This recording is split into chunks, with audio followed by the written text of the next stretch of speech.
देखो बच्चों, आज मैंने ये सामाजिक विज्ञान के कुछ महत्वपूर्ण प्रश्न दिए हैं, उनका वीडियो बनाया है। रीट लेवल 2 के लिए खास तौर से इम्पोर्टेंट है ये क्वेश्चन। वैसे 1 में भी यदि देखा जाए तो कोई नुकसान नहीं है, क्योंकि एसएसटी का तो पोर्शन उसमें भी होता है, पार्ट 1 में भी। ठीक है, तो कुछ इम्पोर्टेंट क्वेश्चन है जो देखिए। पहला क्वेश्चन है, क्वेश्चन नंबर 1, कहाँ 16 जलाशयों के अवशेष मिले हैं? यानी 16 जलाशयों के अवशेष कहाँ मिले हैं? और ऐसे अवशेष जिनमें कई चट्टानों को काटकर बनाए गए हैं, यह रॉक किट आर्ट का प्राचीनतम उदाहरण माना गया है। ठीक है, तो इसका आंसर है धोलावीरा में।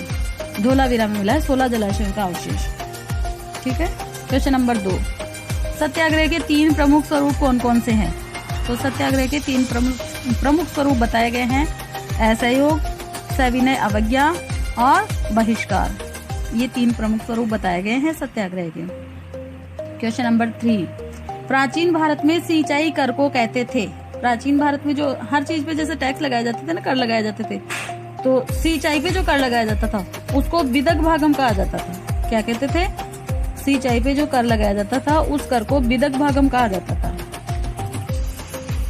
क्वेश्चन नंबर 4, संस्कृत साहित्य का प्रथम उपन्यास व सर्वोत्तम काव्य।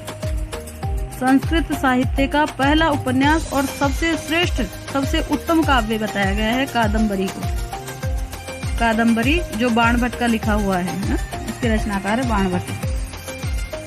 क्वेश्चन नंबर 5, सर्वाधिक प्रभावोत्पादक अपवहन तंत्र किस हड़प्पा स्थल में था? सबसे प्रभावोत्पादक अपवहन तंत्र जो है वो बताया गया है मोहनजोदड़ो में। क्वेश्चन नंबर 6, औरंगजेब ने किस अंग्रेज गवर्नर को भारत से निष्कासित कर दिया था? ऐसा कौन सा शासक था, अंग्रेज गवर्नर कौन सा था जिसको औरंगजेब ने भारत से निकाल दिया था? तो वो था सर जॉन चाइल्ड। चाइल्ड के नाम से इसका उत्तर अच्छे से याद रह जाएगा कि बच्चे को बाहर भगा दिया है ना। तो औरंगजेब ने अंग्रेज गवर्नर को बाहर निकाला था, किसको? सर जॉन चाइल्ड को। ठीक है, क्वेश्चन नंबर 7, बंगाल का वह गवर्नर जो भारत के ब्रिटिश शासन का वास्तविक संस्थापक माना जाता है। बंगाल का गवर्नर था और भारत के ब्रिटिश शासन का वास्तविक संस्थापक जिसको माना जाता था या माना जाता है, तो वो था लॉर्ड क्लाइव। ठीक है, क्वेश्चन नंबर 8 है, व्यापारिक बैंकों का प्राथमिक कार्य है। व्यापारिक बैंकें जो होती है उनका प्राथमिक कार्य कौन सा होता है? तो उनका प्राथमिक कार्य होता है जमाएं स्वीकार करना।